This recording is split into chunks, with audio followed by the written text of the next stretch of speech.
Hi friends, எல்லாருக்கும் வணக்கம். இன்னைக்கு ரொம்பவே இன்ட்ரெஸ்டிங்கான விலாக் தான். எல்லாருக்கும் பிடிச்ச மாதிரியான ஒரு விலாக் தான்.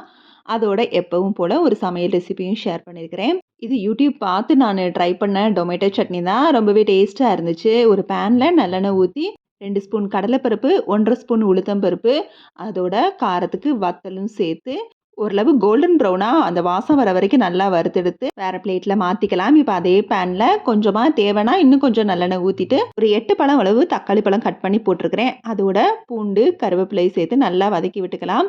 நல்லா ஒரு 5 நிமிஷம் நல்லா வதங்கினதுக்கு அப்புறம் சட்னிக்கு தேவையான அளவு உப்பு போட்டுக்கலாம். உப்பு போட்டு நல்லா வதக்கிக்கலாம். நல்லா வதங்கட்டும். வதங்குற நேரத்தில் நான் பாசிப்பயிறு தோசைக்காக நைட்டே பாசிப்பயிறு ஊற வச்சிருந்தேன். பச்சைப்பயிறு தோசைக்கு அரிசியும் வேணால் சேர்த்துக்கலாம். நான் பாசிப்பயிரும் உளுத்தும் பருப்பு மட்டும்தான், அதுவும் கருப்பு உளுந்து தான் சேர்ப்பேன். கருப்பு உளுந்து இல்லாதனால வெள்ளை உளுந்து சேர்த்துருக்கிறேன். அதோட சீரகம், சோம்பு, இஞ்சி, பச்சை மிளகாய், நான் இலை, மல்லி இலை, தேவையான அளவு உப்பு சேர்த்து நல்லா அரைச்சிக்கலாம். மாவு புளிக்க வைக்க தேவையில்லை, அப்படியே நம்ம தோசையாக வாத்துடலாம். இப்போ நல்லா தக்காளி வதங்கிருச்சு. இப்போ கொஞ்சமாக மிளகாய் தூளும் பெருங்காயத்தூளும் சேர்த்துருக்கிறேன். நல்லா வதக்கி விட்டுக்கலாம். எந்த ஒரு சமையலும் செய்கிறப்ப மீடியம் ஃப்ளேமில் வச்சு குக் பண்ணால் அந்த சத்து அப்படியே நம்மளுக்கு கிடைக்கும். இப்போ கொஞ்சமாக புளியும் சேர்த்துருக்கிறேன். மீடியம் ஃப்ளேம்லேயே தான் வச்சுருக்கிறேன்.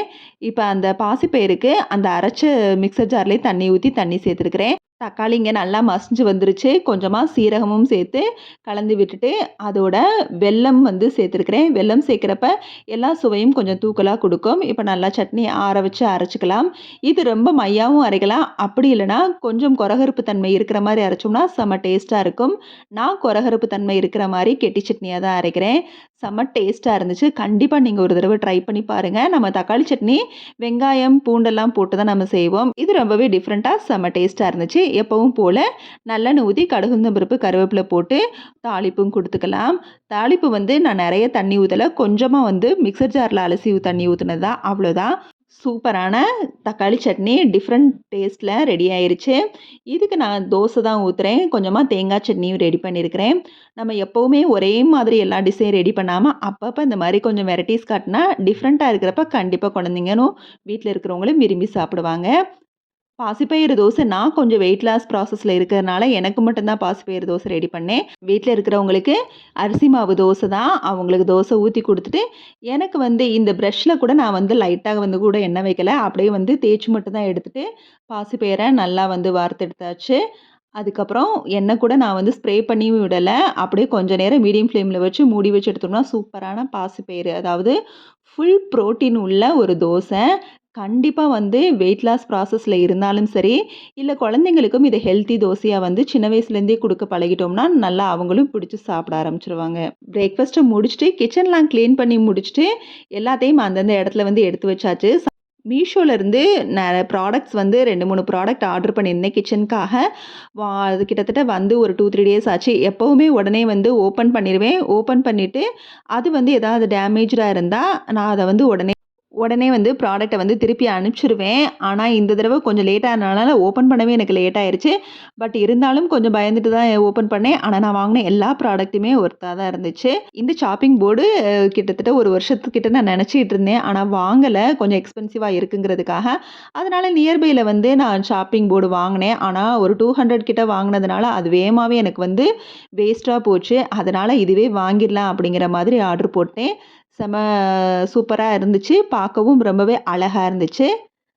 அதுக்கப்புறம் இது ஏப்ரான். இந்த ஏப்ரான் ரொம்ப நாளாக வாங்கணும்னு நினச்சிட்டு இருந்ததுக்கு காரணம் மெயினாக சமைக்கிறப்ப இருக்குதோ இல்லையோ, பாத்திரம் கழுவுறப்ப கண்டிப்பாக இது தேவைப்படுது. ட்ரெஸ் எல்லாம் சிங்க் கிட்ட இருக்கிறப்ப ரொம்பவே அசிங்கமாயிருது.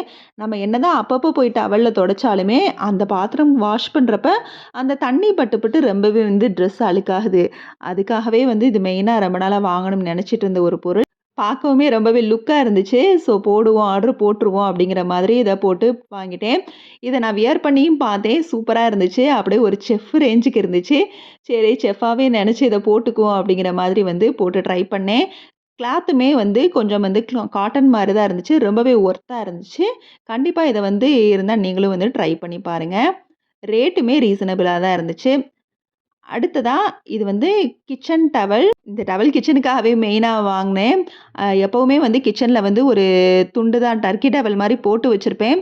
ஸோ பார்க்க கொஞ்சம் நீட்டாக இருக்குமே, கொஞ்சம் டெக்கரேட்டிவாக இருக்கிற மாதிரி இருக்குமேங்கிறதுக்காக இதை ஆர்டர் பண்ணேன். ரொம்ப ஒர்த்தான்னு கேட்டிங்கன்னா, கிளாத் வைஸ் வந்து ரொம்ப ஒர்த்து கிடையாது. ஆனா பார்க்க நல்லா இருந்துச்சு. கொஞ்ச நாளைக்காவது யூஸ் ஆகும். ஏன்னா ரேட்டுக்கு ஏத்த மாரி தானே எந்த ஒரு பொருளும் இருக்கும். அழகா வந்து கலர் கலரா இருந்துச்சு. 4 கலர்ஸா இருந்துச்சு. ஸோ யூஸ் பண்ணிக்கலாமே அப்படிங்கிற மாதிரி தான் இருந்துச்சு பார்க்கவும். ஸோ அதனால தான் ஆர்டர் போட்டேன். இது எல்லாமே வந்து ரொம்ப நாளா கார்ட்ல போட்டு, போட்டு வச்சிருந்தேன். அதுக்கப்புறம் வந்து ஆர்டர் போட்ட ப்ராடக்ட்ஸ் தான். ஸோ கண்டிப்பா வந்து நம்மளுக்கு அந்த பொருள் வந்து யூஸ் ஆகும்னு தெரிஞ்சா கார்ட்ல போட்டு வைங்க. நம்மளுக்கு எப்ப வந்து அமௌண்ட் வந்து ஓகே நம்மளுக்கு வந்து இருக்குது, இப்ப செலவழிக்கலாம் அப்படிங்கிற மாரி தோணுச்சு அப்படின்னா, அத வந்து ஆர்டர் போடுங்க. ரொம்ப நாளா வந்து நம்ம யோசிச்சுட்டு இருந்து கண்டிப்பா அத நம்ம யூஸ் பண்ணுவோம்னு தெரிஞ்சா மட்டும் ஆர்டர் போடுங்க. ஸோ சூப்பரா வந்து கிச்சனுக்கு வந்து 2, 3 திங்ஸ் வந்து ஆர்டர் போட்டாச்சு. அடுத்ததா, இந்த இடம் வந்து நான் அந்த ஒட்டியிருக்க அந்த வால் ஸ்டிக்கர் வந்து கிட்டத்தட்ட ஒரு 10 இயர்ஸா வந்து இந்த இடத்துல நான் வந்து பேஸ்ட் பண்ணியிருக்கிறேன். எந்த ஒரு டேமேஜும் இல்ல. அமேசான்ல தான் இந்த இது வாங்குனேன். ஆக்சுவலா அந்த கிச்சன் டைல்ஸுக்கு ஏத்த மாதிரி வந்து கொஞ்சம் இருந்தது. அதனால தான் இத ஆர்டர் போட்டு வாங்குனேன். நல்லாவே ஒர்த்தா தான் இருந்துச்சு. நான் தான் அந்த வால் ஸ்டிக்கரோட மேல வந்து இன்னொரு வந்து அந்த ஹூக்க வந்து நான் வந்து ஒட்டி விட்டுட்டேன். அது வந்து வெயிட் தாங்காம அது வந்து விழுந்துருச்சு. இன்னொரு பொருள ஹேங் பண்ண போயி. ஸோ என்னோட தப்பு தான். அதனால அத வந்து உறிஞ்சு வந்துருச்சு. இது வந்து கிட்டத்தட்ட ரொம்ப நாளா வச்சிருந்தேன். ஆக்சுவலா இதுக்கு பதிலா இன்னொரு இதுவும் வந்து ஆர்டர் போட்டேன். இது வந்து நல்லா வந்து எனக்கு வந்து அந்த ஹைட் அண்ட் பிரெத் எல்லாமே கரெக்ட்டா இருந்துச்சு. அப்படியே ஒரு வால் ஸ்டிக்கர் டைல்ஸ வந்து ஒட்டுன மாரி தான் இருந்துச்சு.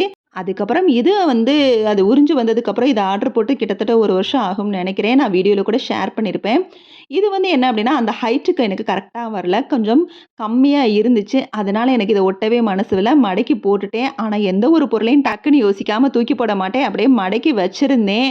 அது அந்த மடக்கி இருந்த போய் தான் அப்படியே 1, 2ஆ வந்து அங்கங்க வந்து மடக்கு விழுந்து நல்லா ஒரு இதாயிருச்சு, கிளம்ஸி ஆயிருச்சு. ஸோ இருந்தாலும் பரவால்ல. இப்போதைக்கு அத வந்து ஒட்டுவோம். அந்த இடம் ரொம்பவே வந்து அசிங்கமாயிருச்சு அப்படிங்கிற மாதிரி, இத ஒட்டலாம் அப்படின்னு முடிவு எடுத்து தான் ஒட்டுனேன். கீழ கொஞ்சம் கேப் விட்டு தான் நான் வந்து இப்படி ஒட்ட ஆரம்பிச்சேன். ஆனா பார்க்க வந்து ரொம்பவே அழகா இருந்துச்சு. ஒரு 3D இமேஜ் மாரி இருந்துச்சு. புடிச்சு தான் ஆர்டர் போட்டேன். பட் எனக்கு வந்து அந்த சைஸ் வைஸ் கரெக்ட்டா வரலங்கிறதுக்காக அத ஒட்டாமலே இருந்தேன். இருந்தாலும் அந்த கிச்சன்ல ஆல்ரெடி ஒட்டி வச்சிருந்த வால் ஸ்டிக்கர் ரொம்பவே அசிங்கமா இருந்துச்சு. அது மட்டும் இல்லாம, கிச்சன்ல எப்பவுமே வந்து ஒரே லுக்ல வந்து இருந்தாலும் நம்மளுக்கு வந்து போர் அடிக்கும்.